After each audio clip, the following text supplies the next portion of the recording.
నమస్తే welcome to Abhinav Bharat. AP రాజకీయాల్లో కాకినాడ మాజీ ఎమ్మెల్యే ద్వారంపూడి చంద్రశేఖర్ రెడ్డి పేరు తెలియని వారుండరు. వైసీపీ అధికారంలో ఉన్నప్పుడు ఆయన చేసిన హంగామా అలాంటిది. అంతేకాదు, పవన్ కళ్యాణ్ సవాల్ విసిరిన వాళ్లలో ద్వారంపూడి కూడా ఒకరు. గత ఎన్నికల్లో పార్టీ ఘోర ఓటమి తర్వాత ఆయన కాస్త సైలెంట్ అయ్యారు. తన మీద ఎన్ని ఆరోపణలు వచ్చినా ఇన్ని రోజులుగా ద్వారంపూడి ఏమాత్రం స్పందించలేదు. ఒక కుటుంబం రేషన్ బియ్యం అక్రమంగా ఇతర దేశాలకు తరలించి కోట్లు సంపాదించారని సివిల్ సప్లై శాఖ మినిస్టర్ నాదెండ్ల మనోహర్ డైరెక్ట్ గానే ద్వారంపూడిని ఉద్దేశించి కామెంట్ చేశారు. అప్పుడు కూడా మాజీ ఎమ్మెల్యే శిబిరం నుంచి ఎలాంటి స్పందన రాలేదు. గడిచిన వారం 10 రోజుల నుంచి కాకినాడ సిట్టింగ్ ఎమ్మెల్యే కొండబాబు సైతం కాస్త దూకుడు పెంచారు.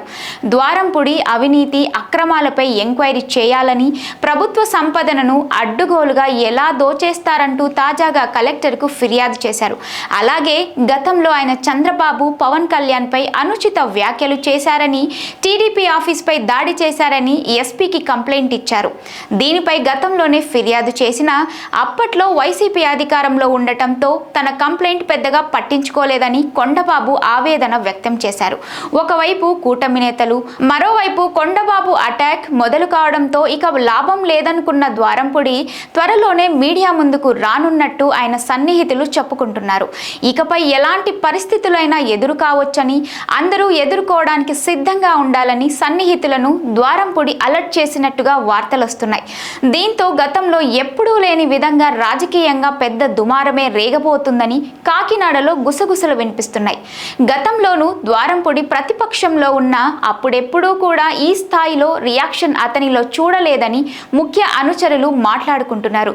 సై అంటే సై అంటూ దమ్ముంటే తేల్చుకుందాం రండి అని ద్వారంపూడి గొడవలు చేసిన సందర్భాలు ఎన్నో ఉన్నాయి. అయితే ఇప్పుడు కొండబాబు చేస్తున్న ఆరోపణల నేపథ్యంలో ఆ స్థాయి రియాక్షన్ ప్రస్తుతం లేకపోయినా ఒక బహిరంగ లేఖను మాత్రం విడుదల చేశారు. తన శైలికి పూర్తి భిన్నంగా ఇంత సున్నితంగా తన అభ్యంతరాలను లేఖలో ప్రస్తావించడం స్థానిక రాజకీయ నాయకులను ఆశ్చర్యపరుస్తోంది. నిరాధారణ ఆరోపణలతో తనపై తప్పుడు కేసులు పెడుతున్నారని, ప్రశాంతంగా ఉండే కాకినాడలో రాజకీయ కక్షలు ప్రేరేపిస్తున్నారని తన సహజ శైలికి భిన్నంగా ద్వారంపూడి స్పందించారు. చట్టబద్ధంగా కేసులను ఎదుర్కోవడానికి సిద్ధంగా ఉన్నానంటూ ఆయన మాట్లాడడం అనుచరుల్లో ఆందోళన కలిగిస్తోంది. ద్వారంపూడి మాటల్ని బట్టి చూస్తుంటే త్వరలోనే ఏదో ఒక కేసులో అరెస్ట్ అవ్వడం తప్పదని ఆయన సన్నిహితులు భావిస్తున్నారు. అందుకే ఈ మాజీ ఎమ్మెల్యే ముందుగానే తన క్యాడర్ను అలర్ట్ చేస్తున్నారని చెప్పుకుంటున్నారు. నాయకులారా, మీ పనితనం మీ అధినాయకులకు తెలియజేయాలనుకుంటున్నారు. ప్రజలారా, మీ సమస్యలను మీ నాయకులకు తెలియజేయాలనుకుంటున్నారు. ప్రజా సమస్యల పరిష్కార వేదిక మీ అభినవ్ భారత్.